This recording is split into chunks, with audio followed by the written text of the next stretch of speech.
कहते कि अभी इसीलिए हम कहते हैं संकल्प क्यों करते हो?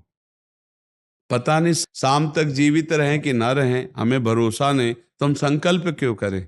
भाई मैं ये करूंगा, ये संकल्प तो वो करे जिसको कल का भरोसा हो। अपने लोग तो ऐसे मृत्यु लोक में है कि अगले सेकंड का भरोसा नहीं। तो ऐसी प्रार्थना करनी चाहिए कि हे प्रभु, यदि आपने मुझे जीवन दिया, सामर्थ्य दिया, समय दिया, तो ऐसी हमारी भावना बन रही कि हम 108 परिक्रमा कर लेंगे।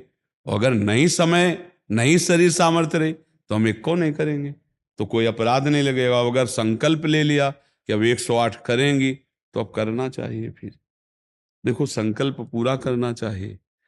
तो अभी इस जान तो शरीर में है ही, तो संकल्प के लिए फिर उसी कार्य में लगा जाता है। पर हम सबसे प्रार्थना करते हैं संकल्प ना लिया जाए।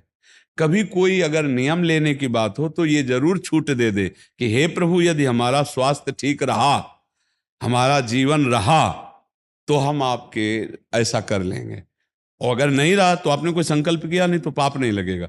ऐसे थोड़ा अपराध बनने की होती है कि 108 हमारे की। जो तब होता है जैसे कोई डील करते हैं ना, गोवर्धन महाराज मेरे पुत्र का नौकरी लग जाए, मैं 100 परिक्रमा करूंगी, तब जाके थोड़ा सा ऐसा ज्यादातर होता होगा, हाँ ऐसे पर, भक्ति मिले ऐसा हाँ, तो कम ही होता है। हाँ तो करना चाहिए, फिर हमें लगता है करना चाहिए। पर अगर समय के पधार गया तो फिर कैसे कर पाएगा? मृत्यु लोक है और मरण धर्मा शरीर है, तो मुझे तो भरोसा 1 मिनट का नहीं है अपने शरीर का, कि 1 मिनट ही अगला जिएगा कि नहीं जिएगा। इसीलिए संकल्प विकल्प करने का अधिकार ही नहीं है। पता नहीं शाम तक जिएंगे, क्यों भाई? पक्का है किसी को? अब पता नहीं शाम तक जिएंगे कि नहीं, तो हम क्या संकल्प करें? हमें तो यही कि प्रभु जैसे चलावे वैसे चल रहे। परिक्रमा करवा दिया, परिक्रमा करने बैठे बैठे राधा राधा जप रहे, मांग के खा लिया, भगवान के भरोसे बाबा जी। ऐसे गृहस्थी में अपने धर्म कर्म किए, जब समय मिला तो परिक्रमा कर गए। अच्छा, प्रार्थना करना स्वामी से कोई गलत बात नहीं कि हमारे बच्चे की नौकरी लग जाए, हमारा काम बन जाए, जरूर करो। भगवान से नहीं करोगे तो किससे करोगे? करना चाहिए। पर ये करके कि हमारी कामना पूर्ण कर दो, हम इतना करेंगे, फिर बंधन हो जाएगा। हम इतना क्यों करें? तुम्हारी परिक्रमा करेंगे तो हमारा काम पूर्ण। स्वार्थी हो क्या? हमारे पिता हो, हमारे स्वामी हो, हमारी जरूरत है, मांग रहे कि प्रभु हमें एक संतान दे दो, हम आपको कुछ करेंगे। ये हम में बस नहीं, हमारे पास तो जो कुछ दिया हुआ सब आपका है नाथ। स्वाभाविक 108 परिक्रमा लग जाए, कोई बात नहीं। संकल्प मत करो, मांग जरूर लो, तुम्हें मांगना है। और छूट दे दो कि प्रभु यदि उचित हो तो ऐसा करना, अगर उचित ना हो तो प्रभु लाख बार मांगू तो भी पूरा मत करना।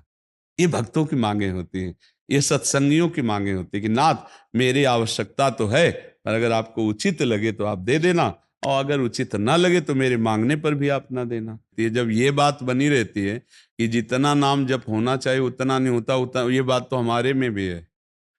इतनी पीड़ा तो हमको भी बनी रहती है कि जितना होना चाहिए उतना नहीं होता।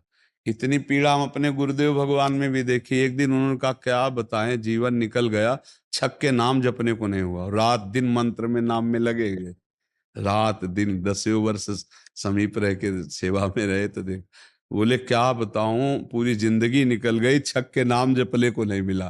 तो भगवत भजन करने वाले में भजन की इतनी भूख बढ़ जाती है कि रात दिन भजन करने पर भी उसको ऐसा अनुभव होता है कि जैसा होना चाहिए वैसा। यही अखंड भजन बनाता है, यही अखंड। पर इस अखंड भजन होते हुए भी रोना आएगा कि प्रभु मुझे भजन करने की रुचि दे दो। यही भजन, असली भजन का ये फल है। भजन करते हुए भजन की इतनी भूख होना कि भगवान से भजन ही मांगना कि प्रभु मुझे भजन करते। अभी वो भजन नहीं होता जैसा प्रेम से होना चाहिए। हर एक महात्मा को, हर एक भजनानंदी को अनुभव होगा। और ये अगर हुआ तो भजन अखंड होने लगेगा। क्योंकि हम जिसकी पीड़ा महसूस करते हैं उसको हम भूलना कैसे बर्दाश्त कर पाएंगे? तभी वो अखंड स्मृति कर पाता है। और जो संतुष्ट हो जाता है भजन में, वो भजनानंदी नहीं होता। जो भजन में असंतुष्ट और भोगों में संतुष्ट रहता है वही भजनानंदी कहा जाता है।